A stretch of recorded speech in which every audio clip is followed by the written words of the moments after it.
licensed. But a fun fact about me, if you guys are into motorsports or anything, I do enjoy drifting. That's a form of motorsports. So I figured maybe share a little bit of what I do outside of air conditioning. Something I've always been passionate about is cars. Anybody that knows me very well knows I like to go to racetrack and I like to race cars and I like to go drifting. So that's just a little fun fact I figure I'd share with everybody to maybe have a little background or something about me besides all this HVAC stuff that we do.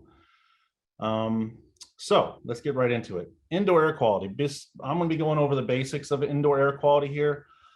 This is going to be an overview. I'm going to hopefully teach you something you didn't know before. If not, hey, that's great that you are keeping yourself educated and are keeping yourself up to date on all the indoor air quality options for your homeowners and your customers, commercial and residential alike.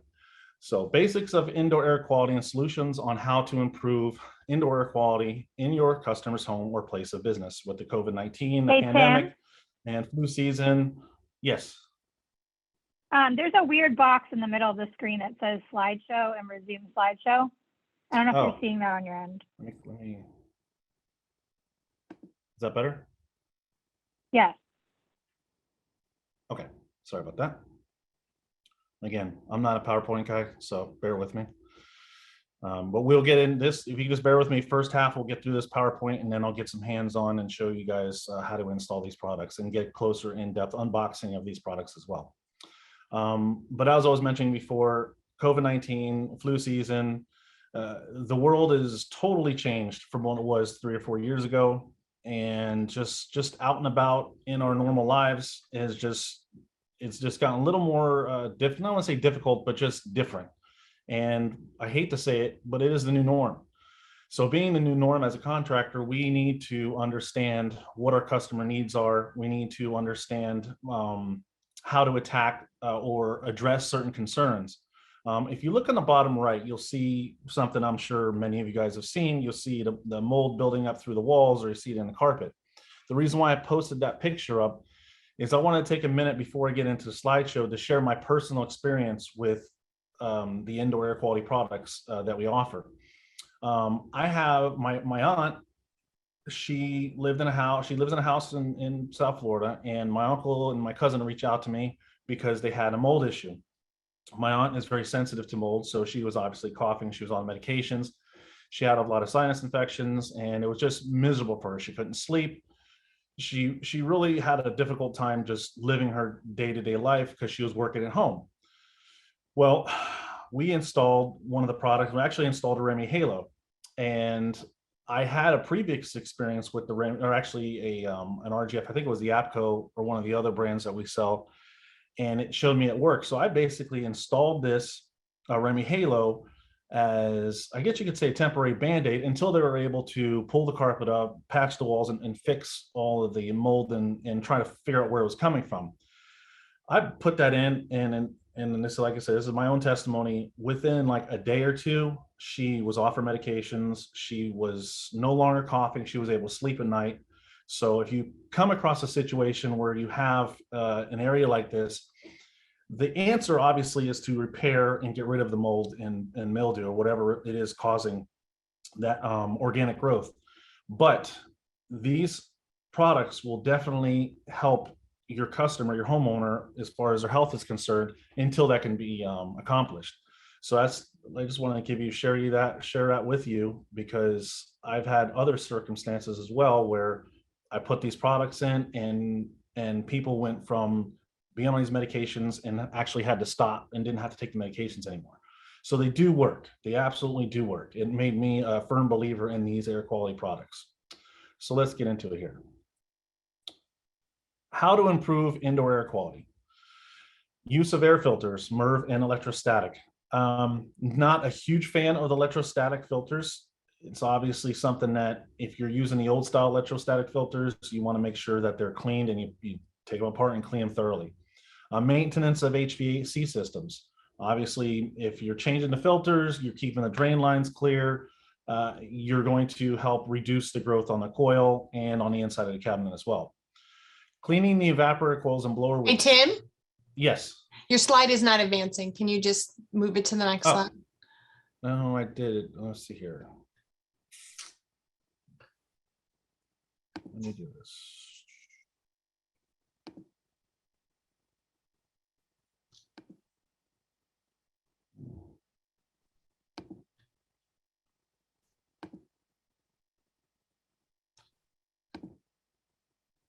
Is that better? Yep. Thank you. Sorry. Hopefully that's the last of any more technical difficulties, but I'm not betting on it. Anyhow, so maintenance of the HVAC system, as I said, keeping the coils clean, the filters clean, cleaning the evaporator coils. When you clean the evaporator coils, you should be removing the blower wheels. You should be cleaning the inside of the cabinets as well. Installation of UV lights is also a very helpful tool in keeping all these spores and keeping the home, the air clean inside the home. And then you have your whole home air purifiers, which we're going to talk about. We have 3 examples today: the APCO X, the iWave R, and the REME Halo. How does proper maintenance help indoor air quality? Seems like a simple answer, but you'd be surprised how many people don't really get it. Okay, so if we're doing proper maintenance, like I said before, you're going to prevent excess dust and other particles that are going to build up inside the unit, on the blower wheel, inside the ductwork. You're going to reduce areas that may allow mold or mildew to form. So by keeping the coils clean, and if you have a return plenum where it's through the wall, you get a lot of dust build up. You want to make sure that those areas are clean as well, because you don't want to give any food for whatever can cause mold and mildew to form and grow on. So you want to keep those areas at a minimum. Proper performing HVAC system reduces the risk of a sick home. We've seen this many times. If you go into a home and the AC is oversized, you have high humidity. If the AC is properly sized, but the home is too tight, meaning the newer construction is getting tighter and tighter to where you're not getting those, your house isn't, I guess, breathing, you could say, but that humidity is getting trapped inside the vapor barrier inside the home and ends up causing a sick home. So proper performing HVAC system, whether it's using an additional fresh air intake or use of a whole home dehumidifier, it's very important that when you go into a home, you assess the home and assess the customer's concerns as well. It also helps maintain healthy humidity range, as I was just talking about. The healthy humidity range is between 35 to 60. You're not going to see 35 down here in South Florida, but I have seen in the 45, 50 range quite often with a proper performing HVAC system. Typically, you see you're closer to 50, 55, but it is achievable. But that's going to open a whole nother can of worms as far as trying to figure out the high humidity or being able to control that.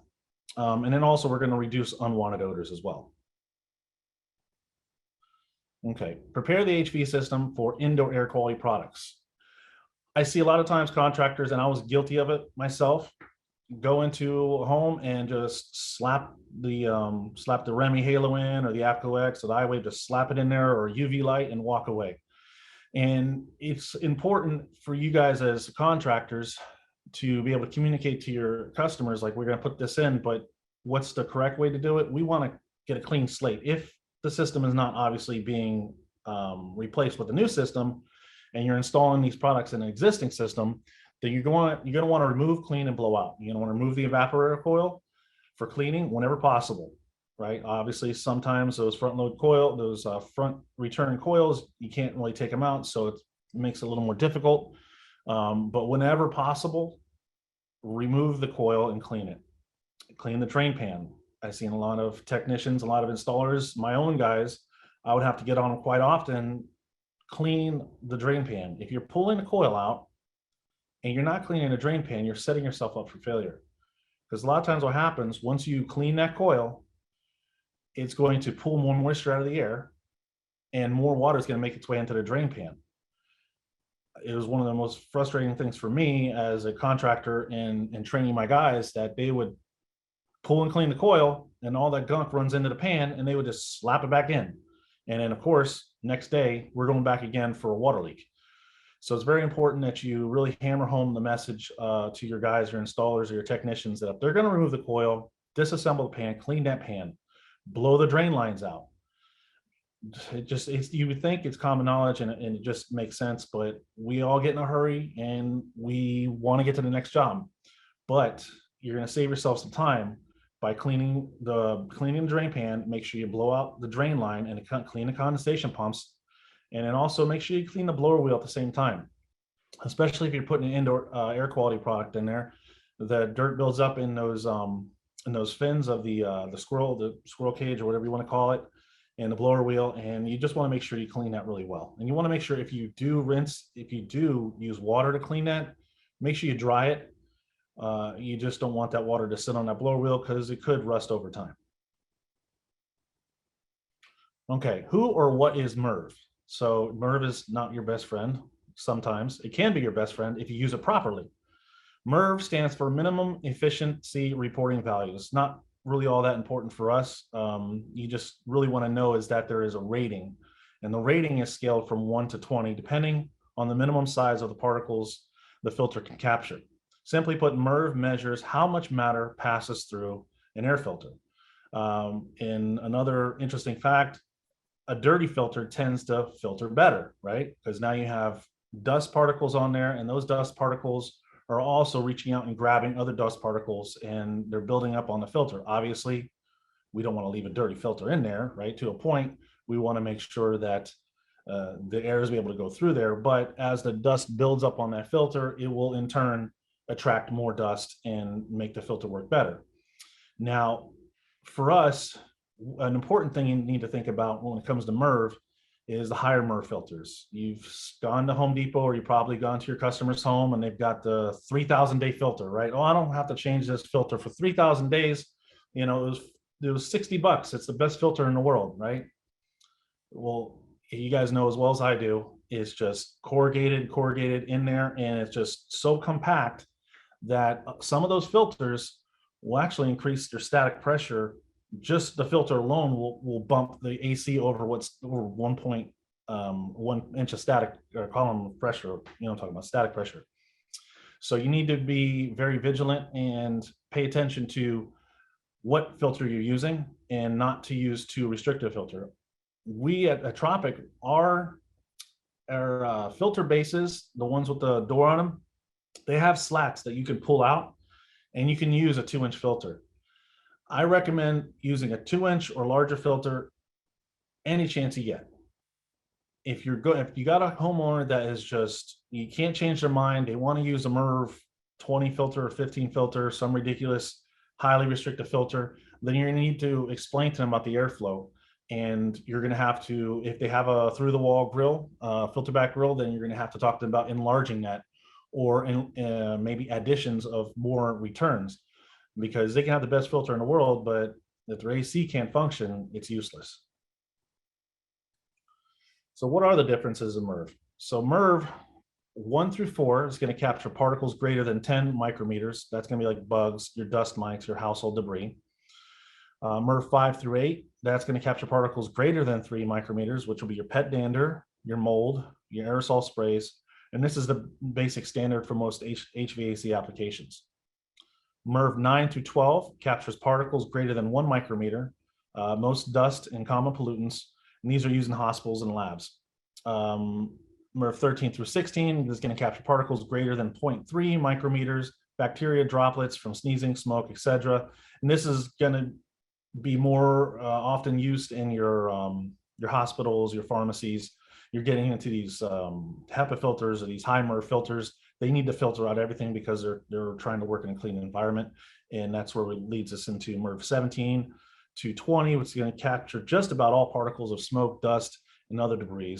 And these are obviously used in clean rooms. And as I mentioned before, the MERV is what your filter is going to filter out. That's going to tell you how useful that filter is in different environments. But if you have a 20 by 20 and you're changing that MERV and you're increasing that MERV, unfortunately, the hole's still 20 by 20. What they do to achieve these MERV ratings is they add more filter media.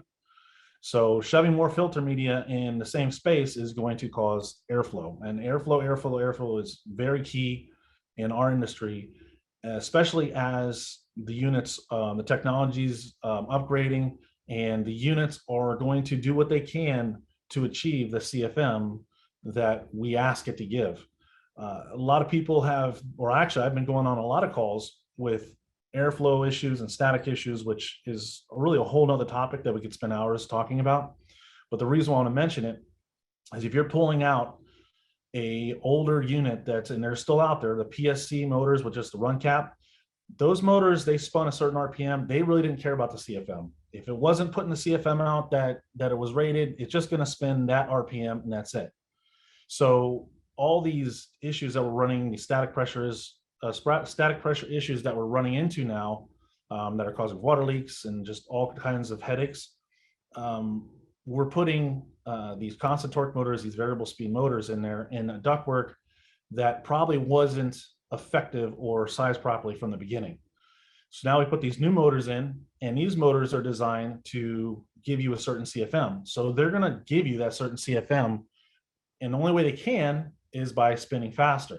So what is that going to do? It's just like your blood pressure. It's going to raise the pressure up, but that motor only knows it needs to move a certain amount of CFM, where the old motor was going to spin 1150 RPM, whatever the RPM that it was designed, it was just going to spin that. If it wasn't moving the air, it didn't care. So when you guys go into these homes, it's very important that you're paying attention to the filters and you're paying attention to the ductwork and the size of the returns, etc. Because you put these newer units in, if you're running into water leak issues, you really want to make sure that you do your homework first before you go into this home. Another thing I want to mention as well is that your traps should be at least 2 to 3 times your static pressure. So if you have a static pressure of 1 inch, your trap should be a minimum of 3 inches. So that works for commercial as well. Okay, applications of indoor air quality products and your options. Okay, so where are you going to use these? You're going to use these products when there's a concern about people being sick. If you have an office, obviously there's a lot of people coming in and out, so there may be concerns there.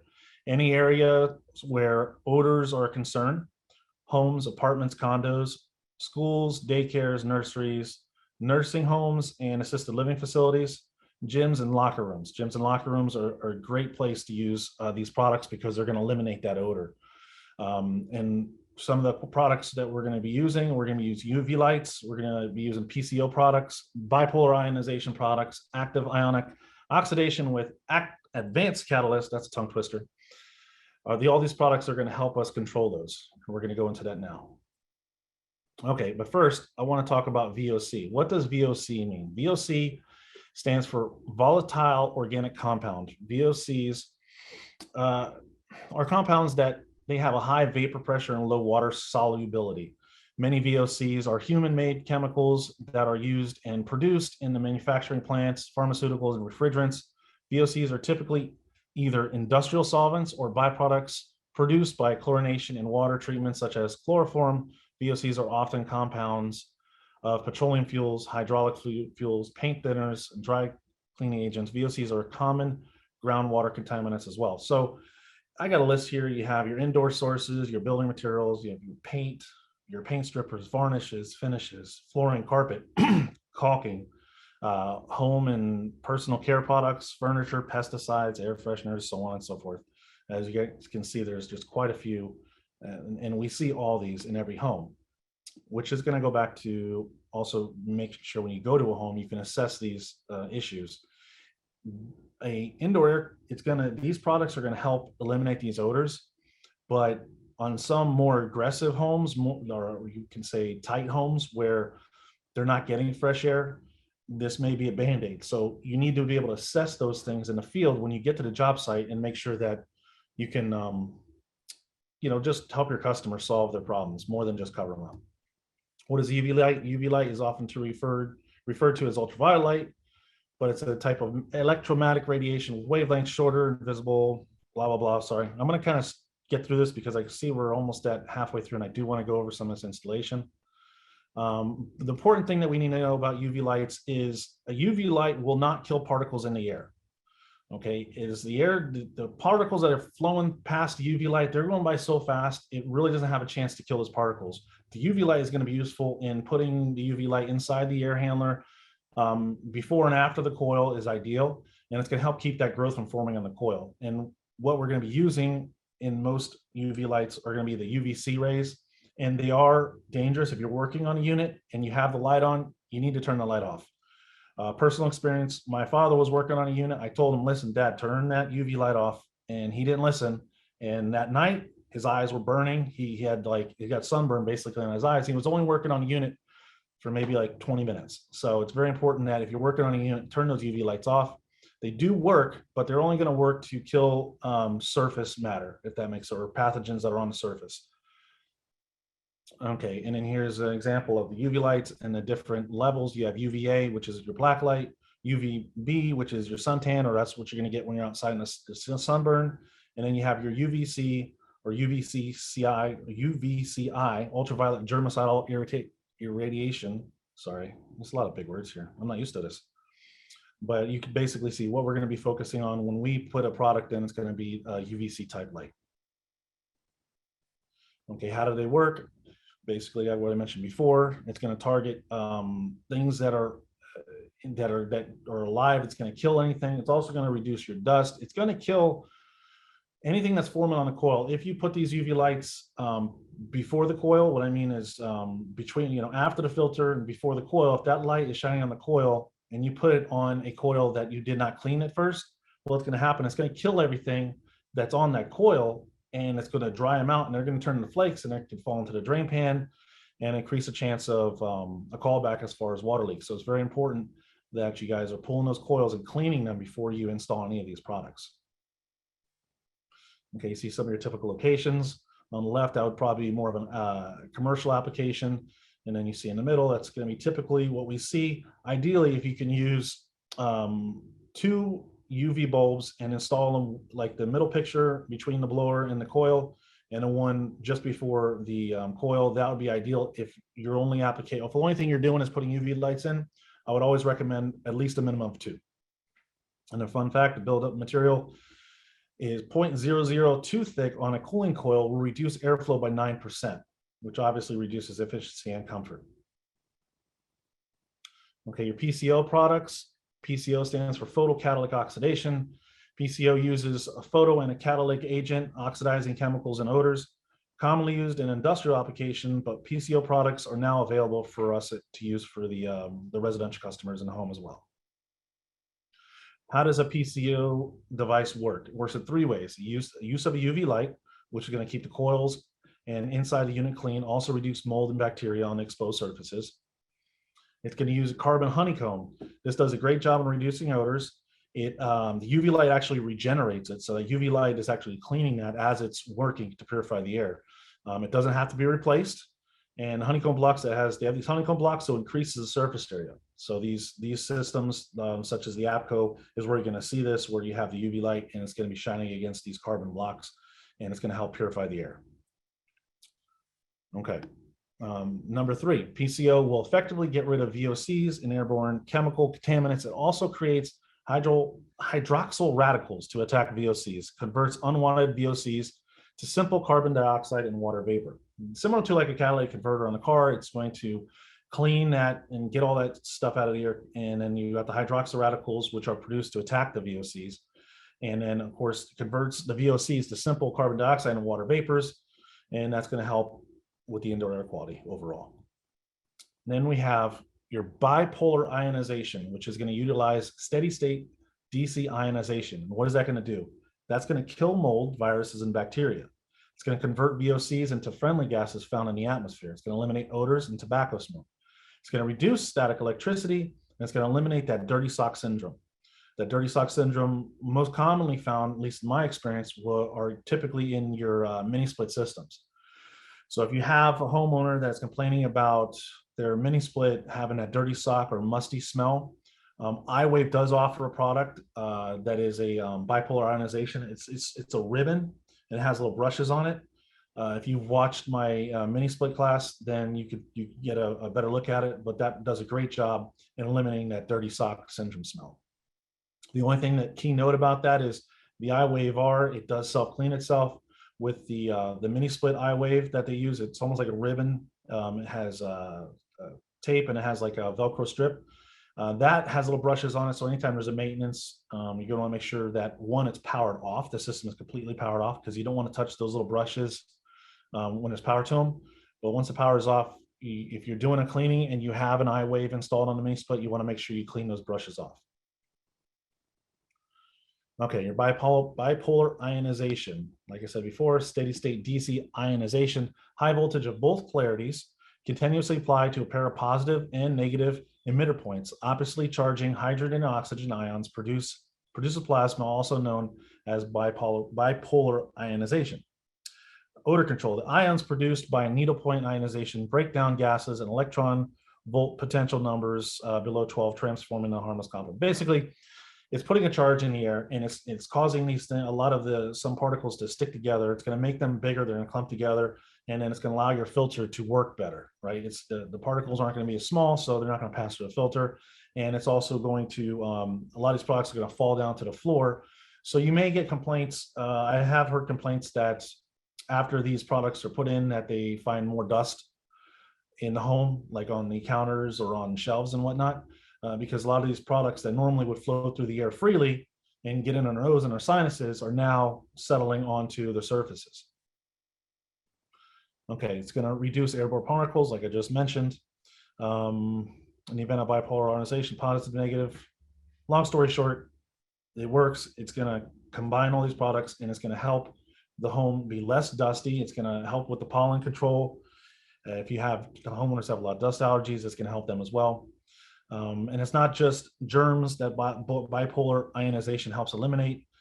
In fact, the ions produced through technology eliminate harmful VOCs, as we mentioned before, and allergens like pollen.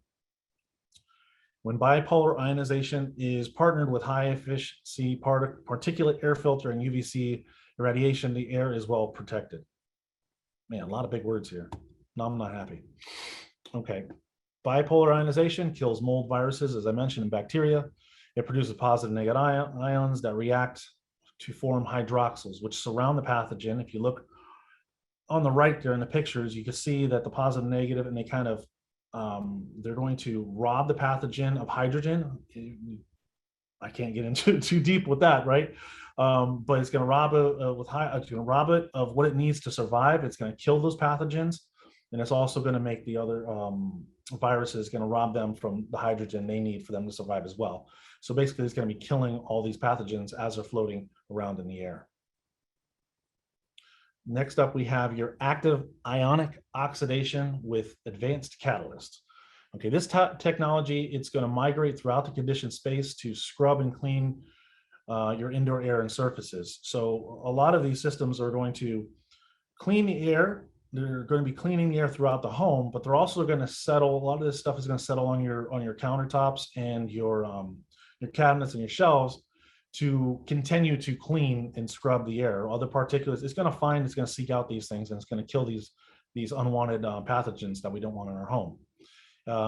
Oxidizes mold, microbes, odors, and VOCs. Produces ionic air cleaners to kill, oxidize, sterilize, and neutralize. Helps maintain energy efficiency by keeping the HVAC system clean. You're going to notice that the filter is going to work better. They may have to change the filter more often, but the system is going to perform better because the coil is not going to get as dirty, and you're going to have that dehumidification that we all want, especially in Florida. Other benefits of active ionic oxidation with advanced catalyst: it reduces airborne and surface microbials, bacteria, viruses, pollen, and mold. Reduction of smoke, odors, VOCs, allergens, dust, and particulate. It's mercury and ozone free. That's one thing I want to mention, is all the products that I'm showing you today are ozone free. So if that's a concern for your homeowner, then they don't need to be worried about that whatsoever. Now, another thing I will mention, that when you install these products, if you have a homeowner or customer that burns a lot of candles, they're going to notice that they're not going to smell their candles like they used to, where they would light up a candle or light up incense, and it would smell the whole home, make it smell like whatever fragrance they wanted, and they love to go to buy all their candles and burn them all the time. Well, when you install these products, they're not going to smell those things. They may smell right by the candle, but it's not going to go throughout the whole home like they're used to. So that's another thing to mention, as well as any smoke or other products that are going past these systems. They're going to clean them, and they're going to eliminate those odors. Great thing though is if you got somebody that cooks at home a lot and they cook fish or whatever, they're frying food or whatever they're doing, it's going to help the home smell clean. It's going to take those odors out, and the home is just going to, it's just going to be a much more friendlier environment for sure. I have one of these units and it works phenomenal. Hydrogen peroxides. Okay, what are they? Active ionic oxidation and advanced catalyst creates these hydroperoxides from moisture in the air. So very important. So these systems, they're going to create these peroxides from what's in the air already. So you don't need to add anything. It's just going to, as the moisture is going through the air, it's going to create these hydroperoxides within the HVAC system. Almost like misting the indoor air with a weak hydrogen peroxide solution, just like when you're a little kid, your mom put hydrogen peroxide on the cut and you cried like a little baby. I did the same as well. It burns, it kills all those, all that bacteria and cleans the site just like it would on your cuts. Hydroperoxides are natural, enviro-friendly cleaning agent. Ionized hydrogen peroxides are responsible for the air smelling clean after the storm. So if you have a heavy rainstorm and you always notice that smell, well, that's just nature's way of cleaning the air as well. The combination of ions from lightning, water, and sun increase the natural level of hydrogen peroxide, thereby cleaning the air. Hydroperoxides will eliminate odors and continue to attack and kill microbes. These systems have been proven to destroy 99% of microbes of a sneeze within a 3-foot distance. Now you see some of those pictures on the right. Hopefully you don't know anybody that sneezes like that, or looks like the guy on the bottom left looks like he's shooting fire out of his mouth. I'm not sure what's going on there. But the point being, people sneeze by accident and they spray all over the place. Well, by the use of these products, and as these hydroperoxides are floating around in the air, as I mentioned, it's going to destroy 99% of the microbes of a sneeze within a 3-foot distance. So as that person's sneezing and you have one of these products in your home, you're going to at least know, or in the business, you're going to know, hey, listen, we're killing a lot of that's coming out of that guy's mouth. So hopefully you guys don't sneeze like that. Cover your mouth. Jeez. Okay, good. Conclusion. Understand your customers' needs. Know the indoor air quality products and how they perform. Get as much info from the customer to find out the best solution. Educate your customer to help them make an informed decision. That's very important, especially when you're talking about filtration, MER filters, returns, airflow, all these things. Your customer, for the most part, they know about their home and they know that what they're suffering with and they know what their complaints are, but they don't necessarily know how to address those issues. The hardest customers you're going to have are the ones that are on Google. They Google everything and they know more than you do when you get there. Unfortunately, at least they think they do. So being able to communicate how these products work are going to help the customer make the right decision and help you not really just make the sale, right? Because we want to make a sale. We want to be able to make a profit, but at the same time, we want to do it the right way. We want to do it because we have the homeowner's best interest in health at hand. We don't want to sell them 12 UV lights. Oh, you need one every 12 foot of the ductwork, right? To keep all the microbes from building up inside your ductwork. No, we want to just find the best solution for your homeowner or your customer. And then of course, contact your Tropic Supply sales consultant for more information on all the indoor air quality products that we offer. And then these are some of the resources that I used. I know I sped through this, but unfortunately I don't want to keep you guys. We could talk hours and hours about this, but I do want to go over these products, open them up so you guys can see what they look like. But there are a list of resources for you guys to check out. There's an abundance of wealth of information. Just Google it, right? So with that, I'm going to go ahead and open up some of these products. I'm going to shut this screen off. Let's see here. I need to stop sharing. I'm going to stop sharing.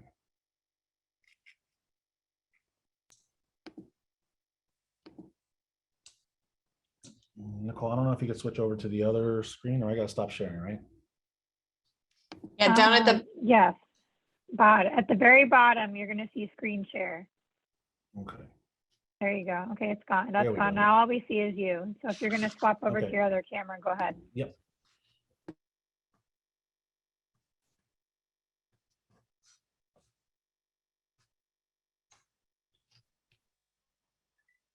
Okay, you guys see me? Luke? Yes. Yes. Okay, perfect.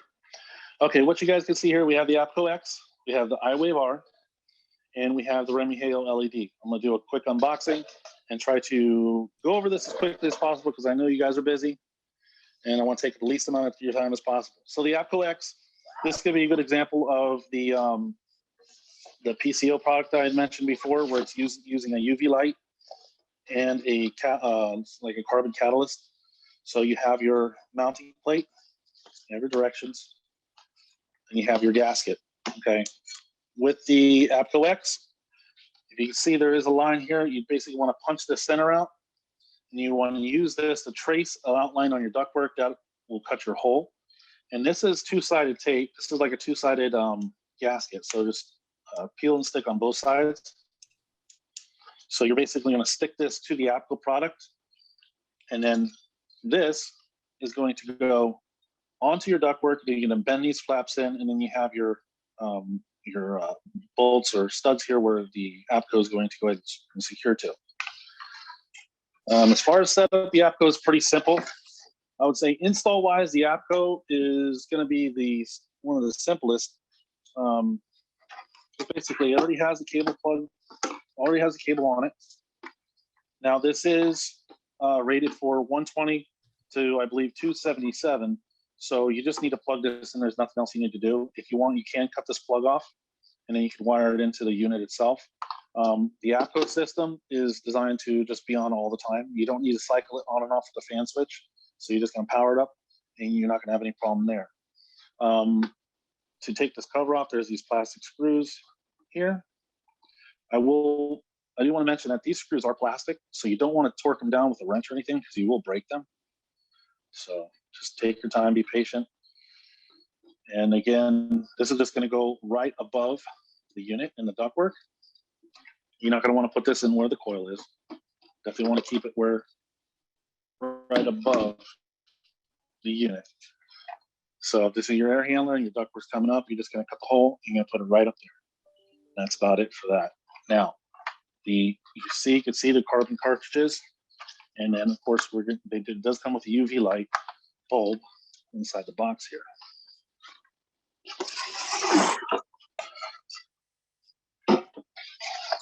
Also important, you do have a pack of screws on the inside.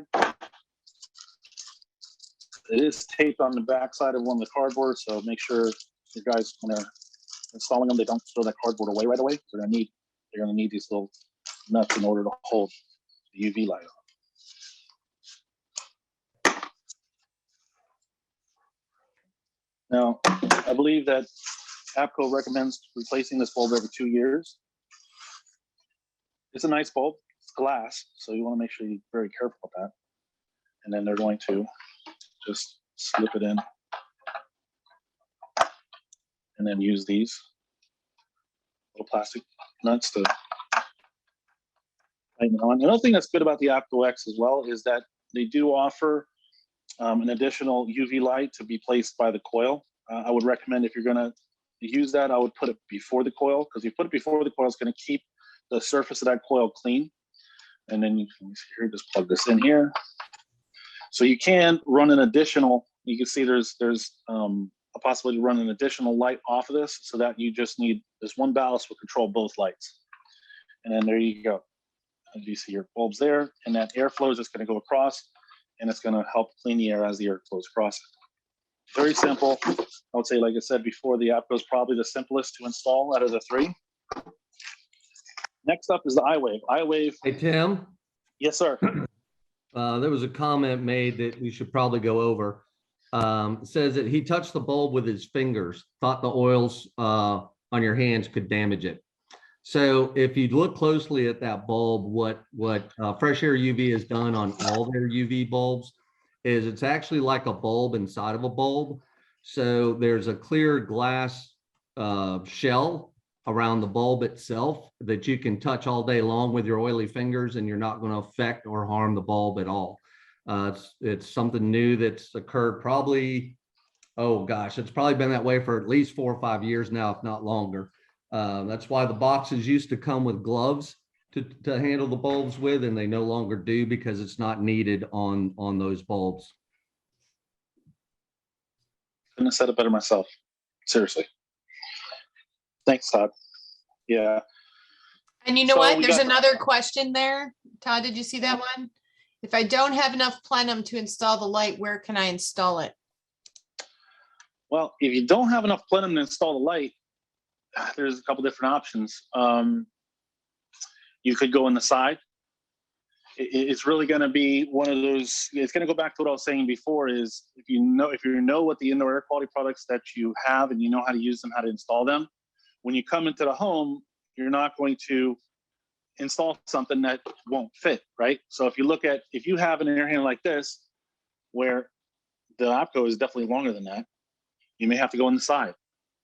So you see package units. Sometimes you get in a package unit and you get package units round duct come out the side. You're not going to be able to offer certain indoor air quality products to certain customers. It's just not. You're not going to be able to install them. So you're going to have to be able to assess the situation. If you have a situation like this where you guys are installing the duct and it's right here, then you may have to redo the plenum. You may have to cut the plenum and redo the plenum so that way you can install that. Now, typically, it's not too hard because you can always cut the front of the plenum out and you can increase the depth by moving the ductboard further away from creating that depth by use of ductboard. All air handlers are going to be deep enough when it comes to the depth of the air handler. I don't think there's not many air handlers that are, the whole depth of the air handler is very narrow. So if it comes to a situation where you just can't get it all the way in, you're going to have to modify your ductwork.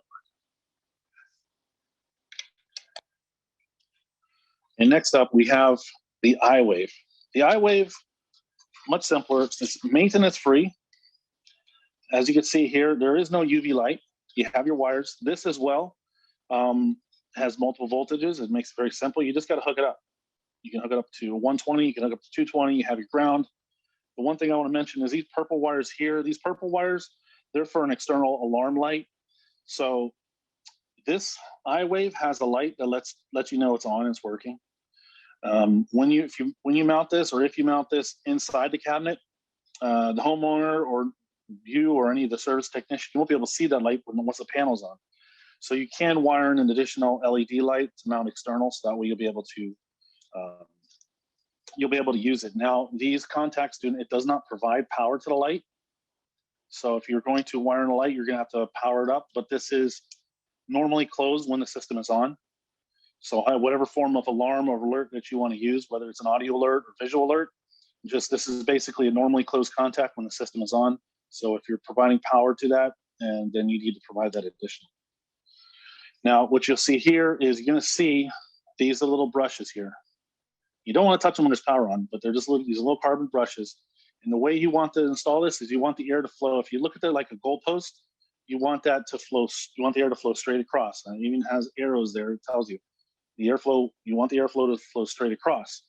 This bar here, this is just your self-cleaning bar. So this is going to clean itself. It's going to move these brushes and agitate them just so that way make sure that if they're starting to bind together with dust particles or anything that's getting on there, it's going to make sure it cleans them and keeps them clean. So the tricky part about the iWave is installing it. Now this is a RA20. It's a 36. It's a 3-ton air handler. So you don't really have much clearance here. If you could see, it's very tight. So you do have a couple different options here. You can take the top panel off of there, and you can add some adhesive, spray glue adhesive, and you can stick it to, because this is the iWave, I forgot to mention, this does have magnets, so it does stick. It is magnetic, so it will stick to any metal surface. But if you're installing this into an air handler, you don't want to install it up here because the airflow is not going across. You don't want to install it here. You don't want to install it here either. You want to install it in the path of the air. The best place to do that, the iWave, is on the shaft end, not the motor end, but the shaft end of the blower housing. But back to what I was mentioning before, you take this panel, and I only suggest this on a new unit, because on a new unit, the surface is nice and clean. You can spray glue the surface. You can essentially take this piece of metal, you can stick it there, and it sticks really well. But what I recommend is over time, this insulation may sag. So take this bar. I know they have them on the REME units. I'm not sure if they have them on the Allied, but on the REME units, I know, or the Rude units, we have them here. So you want to make sure that bar there is in front of that metal plate, so that way it'll help keep it from sagging. And then you want to make sure that the wires are strapped up to help also as well keep it from sagging over time, if you choose to mount this plate. You can also use the existing screws and screw it in as well. You don't want to screw too tight because you don't want to mash down that insulation. Use a longer screw, but you can screw these in, pull the blower wheel out and screw those in order to have a magnetic mounting plate. Again, it is very tight. You almost have to like take it, push it in, and then you want to mount it right about there, right in the middle of the blower. And then as the air goes by those brushes, it'll create those ions that'll flow throughout the house. Another option, it's a little more evasive, would be to take a hole saw like this and drill yourself a hole. And you can drill a hole in the side of the cabinet. And then there are these tabs here that you can use to secure to the side of the unit. And then you would basically mount it there, screw it in securely, and then you'd have your iWave right there. I don't know if you can see that, but it's right in there, and then be pulling in all those ions and dispersing them throughout the house. Important thing that you want to make sure is that these brushes, you want to, I believe it's a minimum of 1 to 2 inches away from any metal, because it can, I guess they can say it can arc. So you want to make sure there's no metal near those brushes. As you can see, there is a gasket around this. So if you do mount this to the outside of the cabinet, it will seal that and keep it from leaking. I'd also recommend, if you do this install, taking some caulking, and I would run a bead of caulk around the outside just in case, just to be, especially if you're in a garage where air penetration or sweating is a high risk, then you'd want to make sure you seal this up nice and airtight. You can also, like I said, you can just wire it into this connector that can power it up. There is one more thing before I move on to the REME Halo. There is an on-off switch here. So if it is mounted, they can turn it on or off. I don't know why you want to turn it off, but if you want to turn it off just to check it, I guess you could. But the important thing about this, there is a 1 amp fuse inside here. So if you come out to a job and the light's not on, you're getting power, go ahead, open this up and check the fuse inside. Make sure the fuse is not blown. Okay, now I'm going to go ahead and move on to our final Tim, product. somebody wants to clarify why you just can't attach it to the blower wheel. So if you had the room, you could do that. If you wanted to mount it so you magnetic mounted it to the side of the blower like Tim's showing there, you could do that. The problem is you can see the brushes are way too close to that foil jacketing. And when it's too close to the foil jacketing like that, it can like arc those ions back to those emitters and short out those emitters. So from the tops of those brushes, as Tim said earlier, you want to have at least a good 2 to 3 inches with nothing impeding that. How much is too close? Like I said, 2 to 3 inches. Exactly. These are the ions. So, positive and negative emitters. So you definitely want to make sure, one thing, you don't touch them when the power's on, and you don't touch them against metal. I have seen these things too close, and you're defeating the purpose. But one of the main reasons we want it here, and this is, like I said, I chose a smaller cabinet because this is typically what you guys are going to see. But the most important thing is that the air is flowing across these brushes. So by putting it here, the air is rushing in and pulling into the fan blade that's going to go throughout the home. If you put it here, you don't really have the same airflow going across it. Yeah, it's going to pull it. It may work, but iWave suggests putting it in the path of the air, and the best place that I believe is right here by the shaft end of the blower. I guess you could you can also mount that upside down on the sidewall, so your wires are coming out the top instead of the bottom.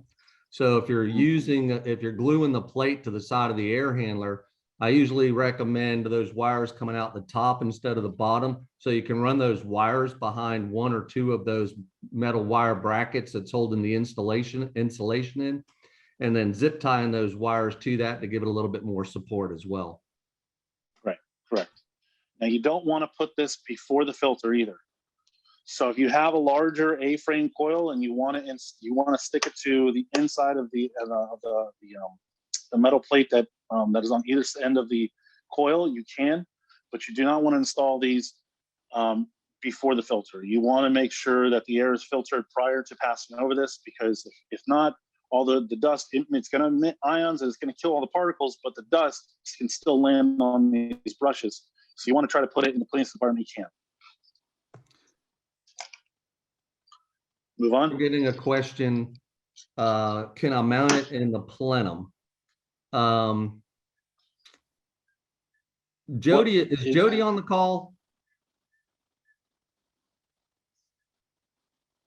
Okay. I would We'll have assume to get you an probably answer to that. could. I'm trying to think of why you could not. I mean, typically iWave says to mount it before the blower. Theoretically, I guess you could, right? You could mount it there. But what kind of ductwork are we talking? Are we talking if you're going to put it in 1.5-inch ductboard? That 1.5-inch ductboard, the air is not going to pass through. It's going to be a little too deep. If you've got metal duct that's metal on the inside, I don't see why you couldn't just stick it on the inside of the metal ductwork as the air passes through. The important thing is you don't want to put this in an area where air is going to cavitate. You want to put it in the direct path. So if you're putting it in an area where there's cavitation, like situation like this, where the air is coming out in the back and your ductwork is here and you mount it here, you don't really have much airflow here. Most of the air is cavitating and there's just turbulence that's built up here. You're going to want to put it in the path of the air. But to answer your question, Another question, should we be concerned about condensation if we mount it with the wires upward? I haven't had that issue. I've installed many of them that way and have not had any defects because of that. I suppose if you have an issue with airflow and you're getting too much moisture inside the air handler to begin with, that could be an issue. But I haven't run across it yet. I think the only area that I'd really be concerned with moisture is if you have this cabinet and you're mounting it in a left-hand application, then I probably would, I don't know if I would suggest definitely not drilling this hole and putting it here, because when you're going to have your rails, it's going to be sitting there, so you're not going to be able to, it's going to make it hard to ever access the system if you need to work on it. But also too, is your wires are on the low end here. So if it is mounted like this, and if you do get a drain line backup, yeah, the water could build up and short this system out in a left-hand application. The right-hand application, you're not gonna have to worry about anything. So you may have to get a little creative on mounting this system in a left-hand application.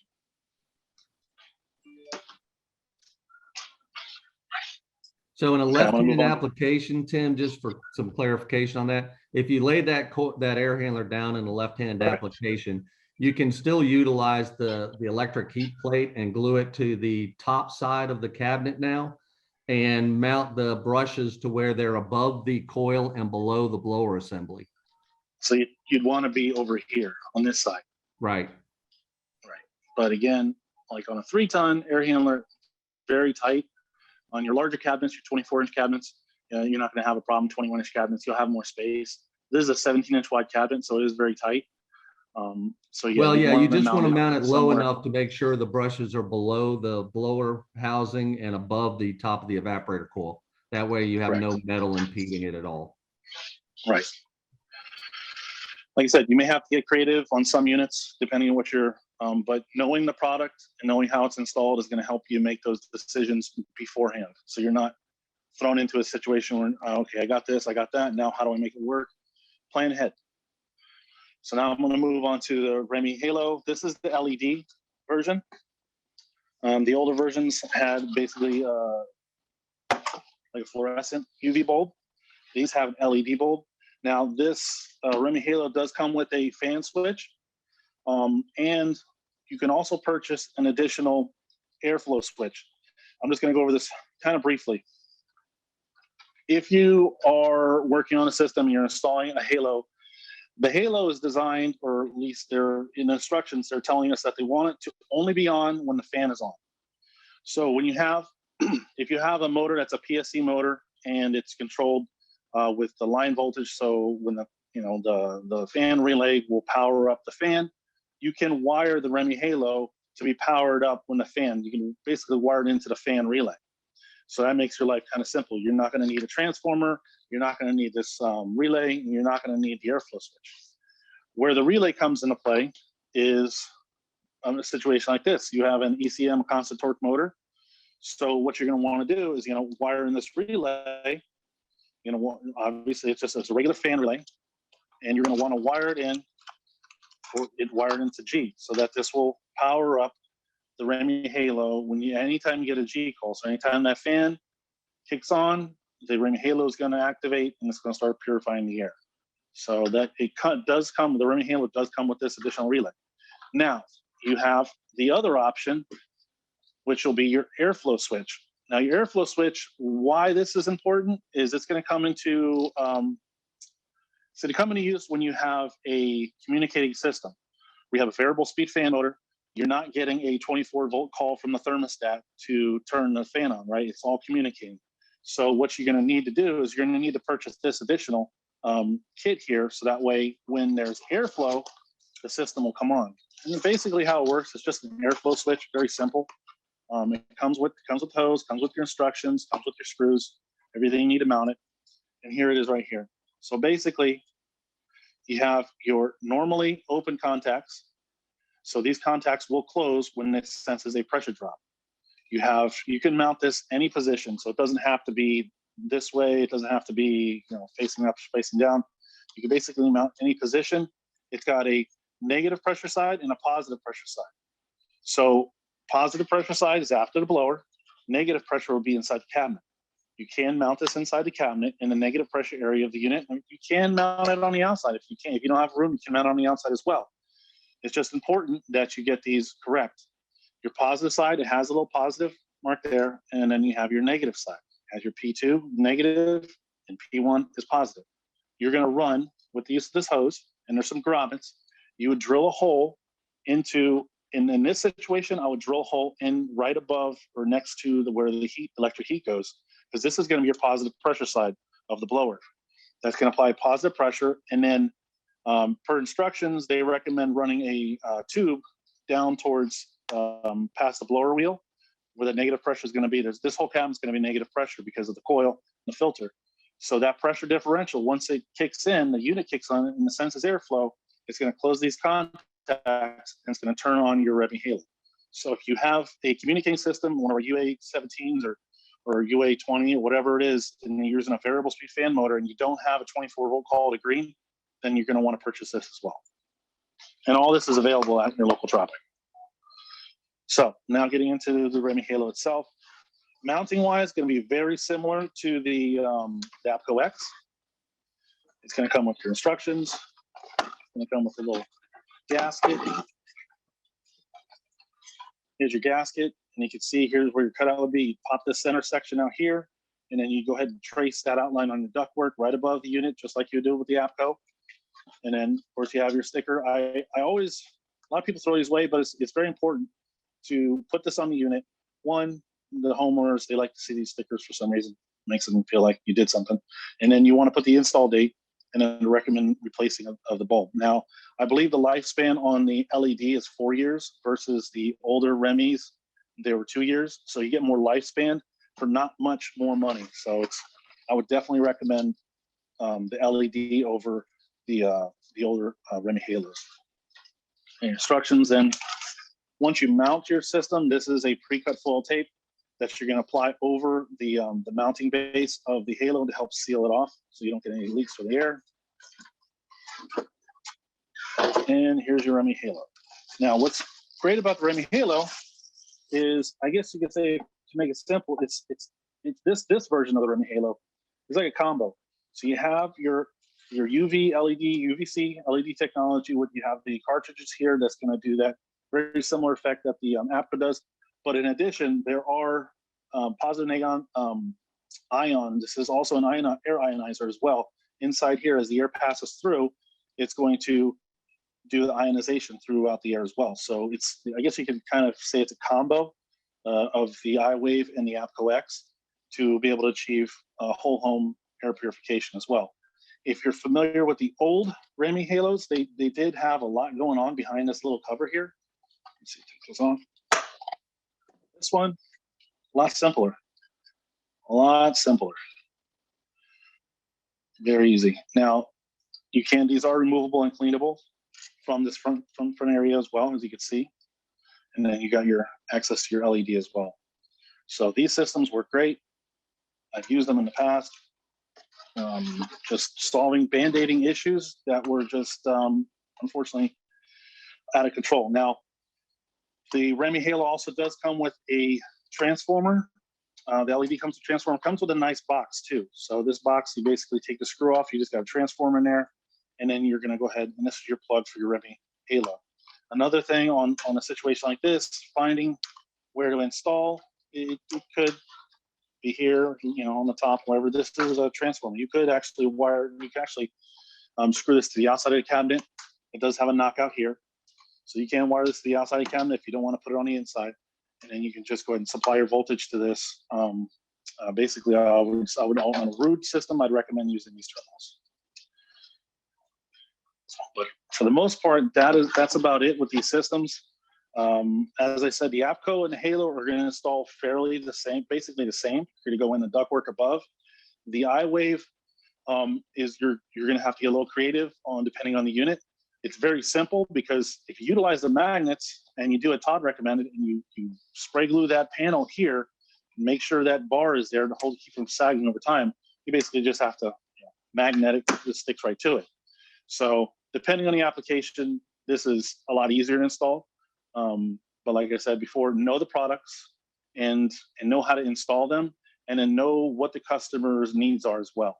The customer may not have any issues with dust or pollen or anything like that. They may just want UV lights put in just to keep whatever pathogens or growth from building up on the coil and the blower wheel. That may be all they need. So it's on you guys to, yes. How long do the LED bulbs last on the REME? I believe they're stated to change out every 4 years. Okay. Versus the We older had a Halos. previous question with somebody asking that they had a homeowner with an iWave that was not a self-cleaning model. Those were the iWave Vs, which were a 24-volt model. They offer the same quality as far as the iWave V and the iWave R.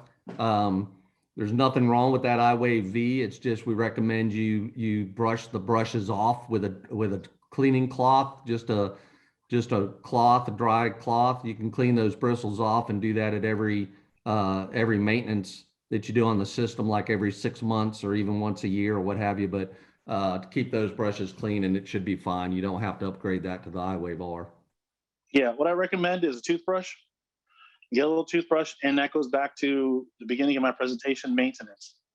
If you know the equipment, and you know there's an iWave in the system that doesn't have a self-cleaning function, then having a little toothbrush doesn't take up much space. You can take a little toothbrush, you can brush off those little brushes there, keep them clean. And not to mention, if you have an iWave on a mini split system, they do not self-clean either. So you're going to have to either explain to the homeowner how to clean them, or if you're doing a maintenance contract and you're at the home, make sure your technicians, when they pull and clean those filters, take that little toothbrush, run that toothbrush across those ionizing brushes, and make sure they're clean as well. So I'm going to end this camera view, if that's okay. All right. I don't see any other questions. We've got prizes. Oh, yeah. Yeah, I can go ahead and share. Don't forget the my- prizes. Okay, so let's see here. All right, everybody open up your chat boxes. Make sure you're ready because we have three questions and 3 nice prizes. So let's get started. Okay, so question number 1, true or false? PCO devices utilize a UV light.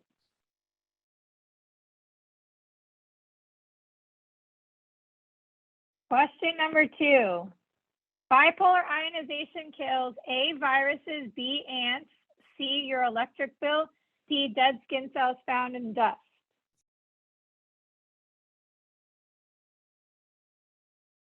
And question number 3, the final one, active ionic oxidation with advanced catalyst creates hyperperoxides from A, dust in the air, B, fairy dust, C, refillable peroxide reservoir, or D, moisture in the air.